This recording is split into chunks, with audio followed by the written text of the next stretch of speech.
भोले बाबा ने कहा, उनको भी लगा कि हाँ बात तो सही है, अगर अमर कथा सुन ली तो उन्होंने कहा ठीक है, मार नहीं सकता, बंदी तो बना सकता हूं, मैं उसे बंदी बनाकर रखूंगा।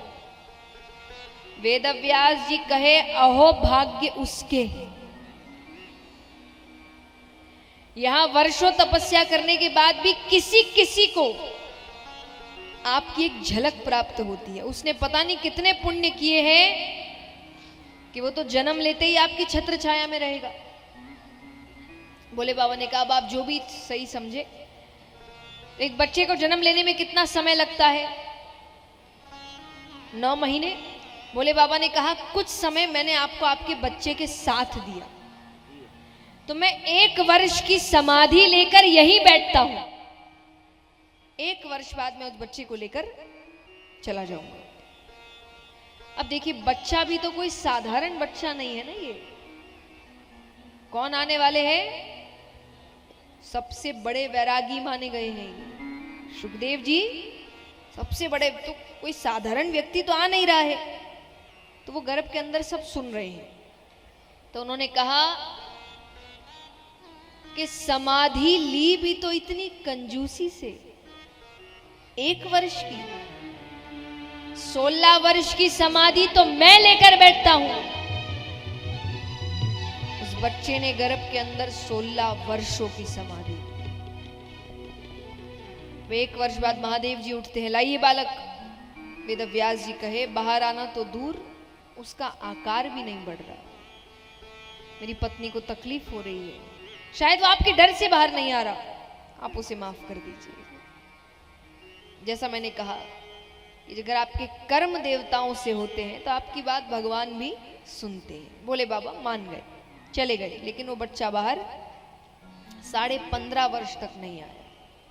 भगवान को नीचे आना पड़ा। तो भगवान नीचे आए, हर गर्भ के बाहर से बातें कर रहे हैं। भगवान कहे कि तुम बाहर आ जाओ, ये दुनिया बहुत सुंदर है। वो बच्चा कहे, इसीलिए तो नहीं आना, ये दुनिया इतनी सुंदर है कि यहां आके जीव आपको भूल जाता है, आपको मानने से इनकार कर देता है। और भगवान कहे, तुम अंदर तो नहीं रह सकते, तो बोले काम करिए, आप अपनी मोह माया रोक दीजिए, मुझ पर चढ़ेगी नहीं तो मैं बाहर भी ऐसा ही रहूंगा जैसा यहां हूं। भगवान कहे, मोह माया तो नहीं रुक सकती। बोले फिर मैं अंदर ही ठीक हूं।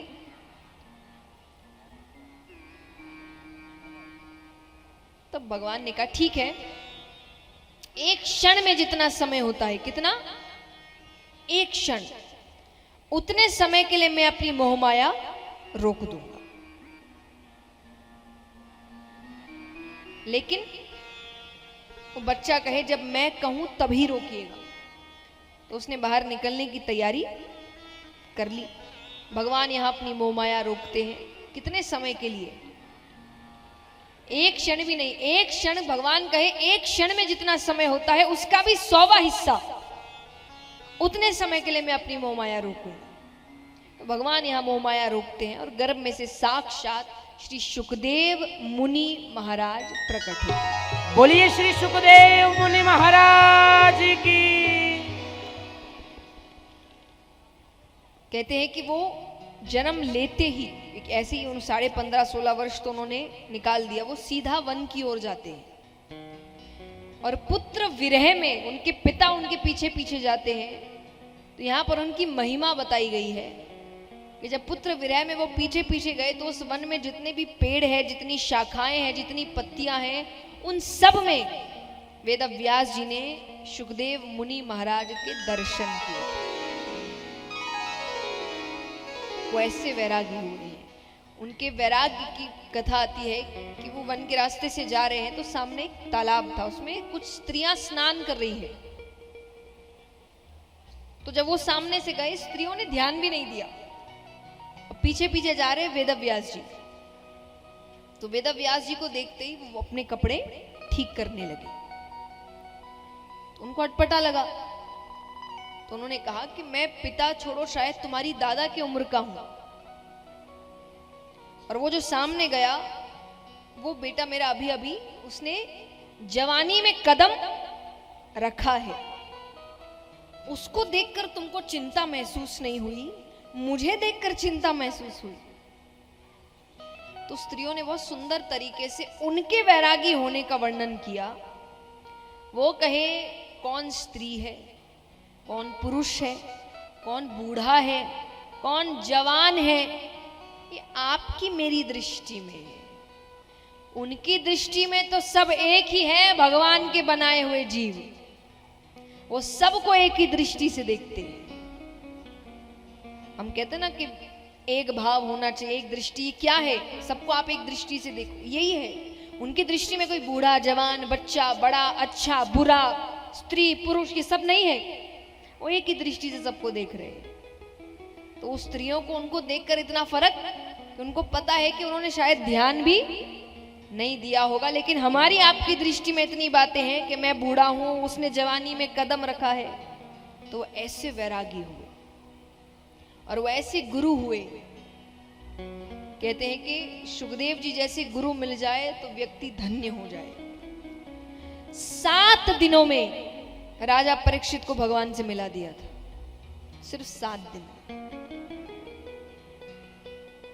मैं हमेशा कहती हूँ, कई बार लोग पूछते हैं, क्योंकि देखिए समय समय की बात है। पहले गुरुओं को परखने की जरूरत नहीं पड़ती थी। आज कई बार कुछ घटनाओं के बाद हमको लगने लगता है कि हम किस पर भरोसा करें, नहीं करें। तो मैं हमेशा कहती हूँ कि अगर साधारण तरीके से बताया जाए तो अच्छा गुरु कौन है? अच्छा गुरु वही है जो आपको भगवान से जोड़े, ना कि खुद से। अगर किसी के सानिध्य में रहने से आपका भगवान के प्रति इच्छा आपकी और बढ़ गई है, भक्ति और बढ़ गई है, तो वो अच्छे गुरु है। पर आजकल क्या होता है कि कई बार उन पर भरोसा इतना हो जाता है कि घर में भगवान की फोटो तो छोटी, गुरु की फोटो बड़ी होने लगती है। भगवान का नाम जब कम, गुरु का नाम जब ज्यादा होने लगता है, तो ये गलत जा रहे हो। क्योंकि याद रखना, इतिहास उठाकर देख लीजिए, जब जब हमने इंसानों को भगवान बनाया है तब तब गलत हुआ है। क्योंकि साधारण तौर से आप समझदारी से समझिए, इंसान तो इंसान है, एक सीमित बुद्धि है उसकी। भगवान जैसी बुद्धि तो हो नहीं सकती ना, होती तो वो भगवान होता, इंसान नहीं होता। अब आप उस इंसान को भगवान की पदवी दे रहे हैं। किसकी बुद्धि भ्रष्ट नहीं होगी भाई? साधारण सी बात है कि आप एक इंसान को भगवान बना रहे हैं, उसको भी लगेगा ना कि बस हम ही है अब सब कुछ। कैसे बुद्धि भ्रष्ट नहीं होगी? गलती हमारी आपकी है। इंसान को इंसान रहने दीजिए, भगवान को भगवान रहने दीजिए। इंसानों को भगवान मत बनाइए। सम्मान करना, श्रद्धा रखना अलग बात होती है, भगवान बना देना ये फिर आप गलत करते हो। फिर वो इंसान ऐसी वैसी हरकतें करेगा और फिर करने में उसको दोष मत देना, खुद को दोष देना। तो इसीलिए अच्छा गुरु कौन? जो आपको भगवान से जोड़े, आप और भगवान के करीब चले जाए, वो अच्छे गुरु होते हैं।